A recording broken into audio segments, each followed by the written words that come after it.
Bonjour à toutes et à tous, bienvenue à ce nouveau Good Morning Market. Nous sommes le 26 février 2021 lors de la session de la veille, on a pu constater un sell-off considérable à Wall Street avec des indices américains donc, qui ont plongé dans un contexte de hausse des rendements. Le Nasdaq a perdu 3,52%, le Dow Jones 1,75%, le S&P 500 s'est replié de 2,45% et le Russell 2000 a cédé 3,69%. Ce sell-off s'est poursuivi lors de la session en Asie-Pacifique avec un Nikkei qui a perdu près de 4%, le S&P ASX 200 australien a baissé de 2,3%, le Kospi coréen s'est replié de 3%, les indices chinois se sont également repliés. Ce sont donc les rendements américains sur 10 ans qui sont dans tous les esprits, actuellement légèrement inférieurs à 1,5%. Et donc cette hausse des rendements, cette hausse des taux longs continue de peser sur le sentiment de marché. On a atteint pour le 10 ans américain les 1,614% lors de la séance de la veille, soit au-dessus du rendement des dividendes du S&P 500, ce qui a remis sérieusement en cause la valorisation des actions. Il faut noter que le 10 ans américain est en hausse de 17 points de base cette semaine et de 60 points de base depuis le début de l'année. Et c'est une hausse qui s'est vue renforcée hier suite à des données américaines supérieures aux attentes, mais également un fait marquant, une faible demande sur une émission de dette fédérale américaine avec un ratio demande sur offre qui est tombé à un plus bas historique. Cela concerne la maturité à 7 ans. Et donc les premières impactées par cette hausse des rendements, nous en avons parlé, ce sont les grandes valeurs de croissance, dont notamment les valeurs technologiques qui sont les plus frappées avec ce Nasdaq qui perd 5,44% cette semaine, en voie vers sa pire semaine depuis mars 2020. Alors dans un tel contexte, pardon, on a certaines grosses valeurs technologiques qui ont cédé beaucoup de terrain, comme Intel qui a baissé de 4,41%, ou Apple en baisse de 3,48%, et j'en passe. Donc voilà pour ce rapide topo, nous avons largement abordé ce thème tout au long de la semaine pendant les Good Morning Market, nous l'avons abordé pendant le point hebdomadaire de lundi, nous en avons même parlé mercredi pendant la vidéo matières premières et fondamentaux, car cela impacte directement l'or. On va en parler également très rapidement. L'or se replie d'ailleurs et passe sous un important support. À noter que Coinbase, la plateforme d'échange de crypto-monnaies, a déposé son dossier d'enregistrement auprès de la SEC en vue d'une IPO, donc une entrée en bourse sur le Nasdaq. Les documents fournis révèlent que Coinbase a enregistré 1,28 milliard de dollars de revenus en 2020. Ça fait plus 140% sur un an pour un bénéfice net de 320 millions de dollars. Très rapidement, concernant le plan de relance, on a du nouveau. Le Sénat américain a déclaré que la proposition de salaire minimum de 15 dollars de Joe Biden ne peut pas faire partie du plan de relance car elle nécessiterait le soutien d'au moins 60 sénateurs. Concernant la pandémie, avec une légère hausse d'ailleurs des cas d'un point de vue global, le Japon lèvera l'état d'urgence à Osaka et dans les régions occidentales. Et Reuters qui rapporte que les États-Unis ont effectué un raid aérien sur des combattants soutenus par l'Iran en Syrie. On notera également le gouverneur de la RBNZ qui a déclaré que le dollar néo-zélandais est proche de sa juste valeur. Il a déclaré que la RBNZ est capable de stimuler davantage et que des taux négatifs restent une option. On a pris connaissance de la production industrielle au Japon en hausse de 4,2% en glissement mensuel pour le mois de janvier. On s'attendait à une hausse de 4%. Les ventes au détail ont baissé de 0,5% en glissement mensuel.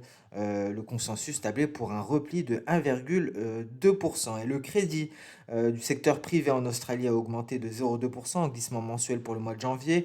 Le consensus tablait pour une hausse de 0,3%. À noter un repli du Bitcoin, le Bitcoin qui tente de retrouver des couleurs. On va parler de la situation technique. Mais avant cela, le calendrier économique, on a d'ores et déjà pris connaissance de certaines données en provenance d'Espagne, en provenance de France. Et d'ailleurs, je vous ai communiqué sur Twitter, sur le Twitter d'XTB France, les données issues de l'INSEE concernant les prix à la production et les dépenses de consommation en France pour le mois de janvier. Mis à part cela, le calendrier économique reste tout de même quelque peu dégarni. Il faudra attendre cet après-midi pour avoir quelques données, notamment des données incluant l'inflation de base PCE. Je vous rappelle que c'est la mesure préférée de la Réserve fédérale américaine.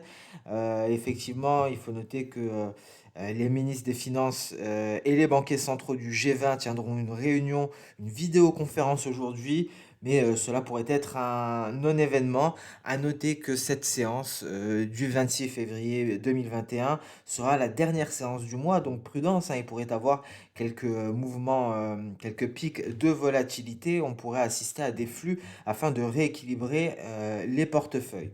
Donc voilà pour le calendrier économique, il me semble, concernant les publications des résultats. On prendra connaissance des résultats de Footlocker, hein. C'est le seul résultat notable. On notera tout de même quelques données également. Voilà, 15h45, le PMI de Chicago pour le mois de février, à 16h, l'indice de l'Université du Michigan. Donc voilà pour cette séance, avec principalement des données américaines, hein. Nous avons pris connaissance de données en provenance d'Allemagne, en provenance de France et en provenance d'Espagne. On passe sans plus tarder sur le compartiment action, avec des indices boursiers en Europe qui tentent de retrouver des couleurs. On le voit, le DAX qui fait face à une forte résistance, hein, en données journalières. Il faudrait se hisser au-dessus pour étendre ce mouvement haussier. Mais la prudence est de mise, hein, face à cette, on les voit ici, hein, ce niveau de résistance, très précisément les 13 815 points, un beau rebond. Mais encore une fois, la prudence est de mise face à ces taux des taux longs qui pourraient impacter les indices, mais on garde en tête qu'on est la dernière séance du mois. Le CAC 40 qui s'était lourdement replié également, tente de retrouver des couleurs, a largement comblé son gap d'ouverture, 5735 à l'heure actuelle. On aura un palier de Kijun ici, il faudra s'en affranchir, 5740. Ensuite, il faudra franchir le nuage. Donc assez compliqué en données intraday, hein, que ce soit par rapport au DAX, car effectivement le DAX a également ici un cluster de Tenkan et de Kijun aux alentours des 13 850 points. Donc il y a beaucoup de barrières à présent. On pourrait donc assister à un revirement de situation en cours de séance. Le Nasdaq passe dans le vert en données journalières. On a ici, donc c'est en données journalières. Voilà, nous sommes à l'intérieur du nuage. On a une grosse résistance à 12 950 points. Alors, c'est le retracement externe à 127,2% et prudence, hein, en cas de passage sous les 12 700 points, plus largement en cours de séance sous les 12 650 points. On pourrait approfondir la baisse pour aller chercher les 12 470 points environ, et donc cela permettrait de tester le bas du nuage journalier. Donc la prudence est de mise sur le Nasdaq. On l'a dit, les grandes valeurs de croissance sont les plus impactées par cette hausse des rendements, et donc les valeurs technologiques sont en première ligne, et donc avec le Nasdaq notamment. Donc la prudence est de mise. On tente actuellement de rallier les 12 900 points, et attention, hein, si on venait à passer clairement sous les 12 746, on pourrait approfondir cette baisse. Une baisse qui reste assez considérable, et donc on est en voie vers la pire semaine, hein, depuis mars 2020. Même si les banquiers centraux tentent de minimiser toute hausse inflationniste, les taux longs, eux, ne cessent de progresser. Le S&P 500 qui vient en ce début de séance européenne se hisser au-dessus des 3830 points, avec pour prochaine barrière les 3850 points. Dans ce cas-là, on pourra aller chercher les 3868 pour le S&P 500. Pour l'heure, hein, la percée haussière se poursuit. Il faudrait maintenir cet élan. On n'est pas à l'abri d'un retournement et donc d'un approfondissement des baisses. Le Dow Jones, un Dow Jones, hein, qui est tombé comme une pierre également. On le voit ici avec ce repli. Lorsque l'on s'est approché de cette projection d'eau soda, on est allé chercher ici les creux qui dataient du 23 février. On a donc effacé toute la hausse, hein, très rapidement. On est descendu aussi vite qu'on est monté, hein, tout simplement, pour le Dow Jones. Et donc, il faudrait parvenir à se hisser au-dessus des 31 400 points, ce qui nous donnerait une petite marge de manœuvre en direction des 31 562. Le Russell 2000, fort repli également après être entré en contact avec ici cette ouverture de gap aux alentours des 2 300 points. On est littéralement tombé, le Russell 2000 est tombé comme une pierre pour aller chercher les 2 160 points et il tente d'aller chercher les 2 200 points à l'heure actuelle. Donc tentative de reprise, que ce soit en Europe ou à Wall Street, mais on reste prudent. Il y aura certainement de la volatilité aujourd'hui. Il y aura des flux de rééquilibrage de portefeuille. La prudence également, hein, sur le Bitcoin. Donc visiblement, on avait une tentative haussière qui avait été freinée ici par la Kijun et le nuage. On s'est replié. Peut-être la formation d'une ETE, ce qui pourrait donc nous renvoyer en direction des 35 000 $, voire les 34 000 $ pour le Bitcoin. On est sur ce que l'on pourrait considérer comme une ligne de coup. Donc euh, probable retournement baissier, hein, pour le Bitcoin n'est pas à exclure une tentative de formation ici d'une seconde épaule, hein, comme ce qui s'est passé un petit peu à gauche. Plusieurs épaules, on en retrouverait deux à ce niveau-là. On pourrait en former une seconde dans une tentative haussière avant de se replier sous la ligne de coup. Dans ce cas-là, ça pourrait aller très vite, hein, sur le Bitcoin. Donc prudence, hein. Je vous rappelle que hier, hein, on était au-dessus des 50 000 $. On est seulement à 45 600 $ à l'heure actuelle. On passe sur le compartiment des matières premières avec, on va commencer par le gold qui se replie sur un support majeur, hein, les 1760 $ l'once. Et prudence, on pourra approfondir la baisse en direction des 1690.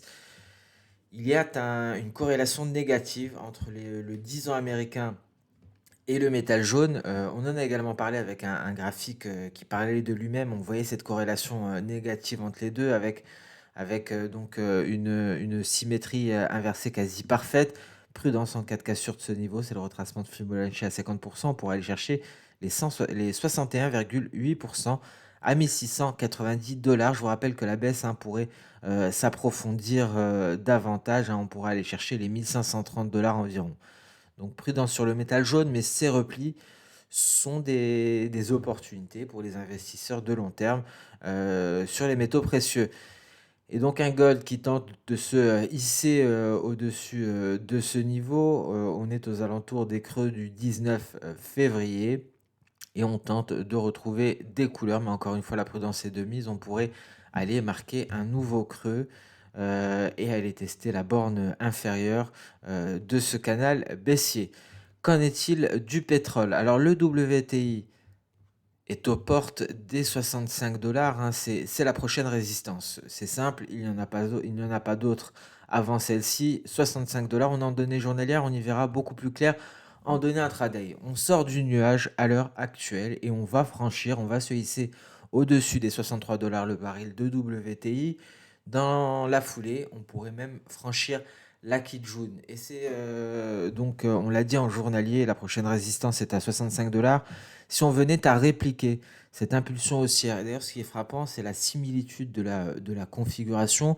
On avait eu une hausse, on s'est replié ici pour aller chercher un support sur notre nuage. C'est très exactement ce qui s'est passé. On a une hausse, on se replie pour aller chercher le support qui est notre nuage. Et après ça, percée haussière avec une amplitude similaire qui nous enverrait vers les 65 $. Et on avait eu ici une vague, une projection de soda qui nous avait donné l'objectif des 62,20. De la même manière, on a une projection ici de soda qui nous donne l'objectif à 65 $. Donc visiblement, on pourrait assister à une hausse en direction des 65 $. On s'attendait hier on était aux alentours, souvenez-vous, du haut de ce canal haussier. On était dans ces environs-là. Il était très peu probable de casser la borne supérieure. On s'était arrêté là-dessus. On avait émis l'hypothèse d'un test du nuage. On y est. On est allé chercher le nuage en support. Et prochaine cible, 65 $. Mais bien entendu, avant cela, à court terme, on va chercher les 63,80, donc les récents sommets. Après avoir de quelle manière on pourrait se propulser aux 65 $. Ce qu'il faut garder en tête, c'est que c'est la prochaine cible, c'est la prochaine résistance. Concernant le Brent, hein, la configuration est quasiment similaire. On s'apprête à sortir du nuage par le haut. Mais dans le cas du Brent, la cible est à 70 $. Bien entendu, il y a des cibles intermédiaires. Avant cela, il faudra aller chercher les 68 $ le baril pour le Brent. Je vous rappelle que le Brent a une marge de manœuvre beaucoup plus, qui est beaucoup plus avantageuse, hein. On est encore beaucoup plus loin de l'oblique baissière qui relie les différents sommets, hein. Je vous renvoie à la vidéo de mercredi sur les matières premières et fondamentaux. Une hausse, une impulsion haussière qui, si elle répliquait la hausse de 2008, irait chercher les 70 $ le baril pour le Brent. Le gaz naturel a atteint l'objectif. Donc un gaz naturel qui et c'est assez rare, a été simple à trader, hein, depuis, la vague de froid, au Texas. Habituellement, il était assez compliqué, assez, volatile. Ça a été, assez évident, si je puis dire, si j'ose dire, étant donné qu'il y avait cette vague de froid. Donc on est allé marquer un sommet, on s'est rapproché ici, de ce niveau. Donc concrètement, on s'est rapproché des précédents sommets, qui dataient du mois de, octobre-novembre 2020. On s'est replié par la suite, on est allé chercher les 2,750. On y est, c'est le creux du 10 février et on est sur la borne basse, la limite inférieure de notre canal haussier, objectif atteint pour le gaz naturel. Donc voilà pour, à noter le café qui a marqué une pause et qui repart en direction des 140,80, un important niveau de résistance, hein. Cela lui permettrait d'aller revisiter les sommets de la mi-décembre 2019. On a énoncé, on a survolé, hein, le café d'un point de vue fondamental mercredi également pour la vidéo. Matières premières et fondamentaux, on passe sans plus tarder sur le marché des changes avec un billet vert qui a retrouvé des couleurs, mais un billet vert qui est en train de s'effondrer à l'ouverture des marchés européens. Et on a franchi la ligne de coup hier, on est allé chercher un premier objectif à 1,2240 avant de se replier, tenter de réintégrer. Attention à la baisse du billet vert, on pourrait repartir de l'autre côté de la ligne de coup. Assez volatile, hein, l'euro-dollar actuellement. On a tout de même un objectif de long terme à 1,2340 et l'objectif intermédiaire a bien été atteint ici pour l'euro-dollar. Et donc cette volatilité sur l'euro-dollar a permis, sur le billet vert, pardon, cette hausse a permis donc au NZD USD de marquer une pause, de nous donner une chance aux alentours des 1,7530. Nous avons un objectif pour le kiwi sur cette zone de résistance et donc qui est marquée, hein, par, je vous le rappelle, on l'a détaillé hier, les 0,7550 et donc le retracement de Fibonacci à 61,8%. Donc le kiwi qui marque une pause de NZD USD qui revient tester cette zone de support qui était une précédente résistance. Le GBP USD également marque une pause. Retour à la moyenne ici, retour en direction de la Kijun, on repart à la hausse. On est en train de retracer, on va repasser au-dessus des 1,3950 en espérant reprendre la tendance haussière. Même topo pour le GBP CHF qui s'est replié ici, un pullback en direction de la borne supérieure du canal haussier. On avait eu une sortie on a eu une cassure de la borne supérieure pour aller marquer un top ici. Et c'était un précédent niveau, hein, qui n'avait pas été revisité depuis le mois de décembre 2019. On marque une pause avant de repartir et le franchissement des 1,2670 donnerait le top départ pour la reprise de la hausse. L'USD CHF toujours en dessous de sa moyenne mobile simple à 200 périodes. Et donc prudence ici, hein, on pourrait assister à des baisses sur l'USD CHF. La première cible sera que la moyenne mobile simple à 50 périodes aux alentours pour le moment des 0,8920 avant d'aller chercher éventuellement les 0,8780 pour l'USD CHF si on ne parvient pas à s'affranchir de cette moyenne mobile simple à 200 périodes qui fait office de résistance. Et c'est une résistance de taille, hein, on peut le voir précédemment. On a déjà eu un bull trap ici et cette résistance a bien agi, hein, par le passé. Cette moyenne mobile simple à 200 périodes. Et sur ce, nous allons mettre un terme à ce Good Morning Market à la veille d'une séance, enfin juste avant une séance qui s'annonce volatile. On atteste cette hausse des indices, hein. On peut voir le DAX à 13 836. Très peu probable, il serait difficile, hein, de se hisser aux alentours des 14 000 points. Donc prudence.